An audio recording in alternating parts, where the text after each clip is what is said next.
Now the details of the news. Turkish local elections on Sunday were dominated by alliance and political parties. People's Alliance received more votes than the National Alliance nationwide. People's Alliance, followed by Justice and Development Party and Nationalist Movement Party, won 51.63% of all the ballots cast. National Alliance, formed by Republican People's Party, kHP, and Good Party, was able to win 37.55% of all the votes. Here is a breakdown of the votes. Ad Party won 44.32% of all the mayoral positions. kHP won 30.10%, E-Party won 7.45%, NHP won 7.1%, and People's Party won 4.04% of all mayoral positions in the country.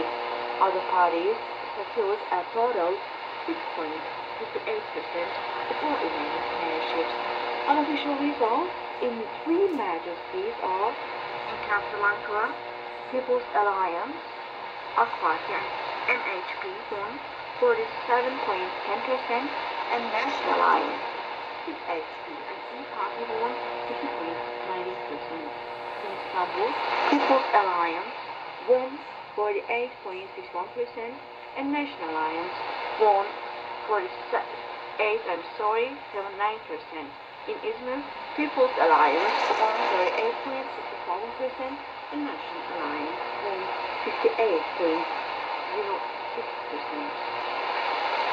The Turkish nation has made the ruling AK Party winner of 15 consecutive elections. President Recep Tayyip Erdogan has only on April the 1st. Erdogan said 56% of the municipalities in Turkey will be won by AK Party. In an address to the nation from the balcony of his party headquarters in Casablanca after local elections, I would like to thank all my citizens, especially our Kurdish brothers, for showing sensitivity towards the issue of survival. In fact, Turkey's ruling party is leading the way with 16 metropolitan municipalities and 24 cities claimed by outside nationalists, according to unofficial results.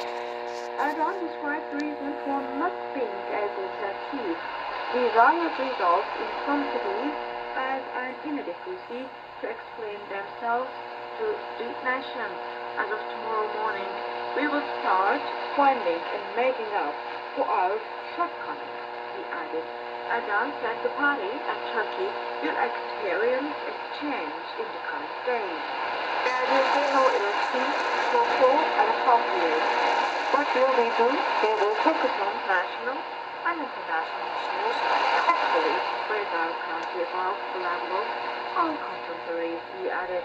Turkey's priority is to strengthen the economy, maintain development, and raise employment, Erdogan added.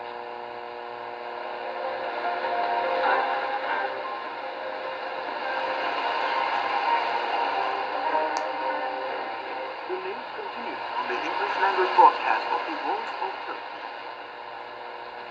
Russian President Vladimir Putin and Israeli Prime Minister Benjamin Netanyahu have discussed military cooperation issues over the phone. The Kremlin has praised the ordered foreign prison operations initiated by Israel. The parties discussed planning bilateral issues, including nuclear and the situation in the Middle East region. The press service said Putin and Netanyahu had talks in Moscow on February 27. The Russian leader said after the negotiations that a working group on Syria involving Russia, Israel, and some other countries could deal with the normalization of the situation in the country after President Syria was fully vanquished. In another news, a senior Israeli politician has also claimed that Netanyahu presented a plan to Putin for settlement of Syrian crisis, but Kremlin has denied that. President China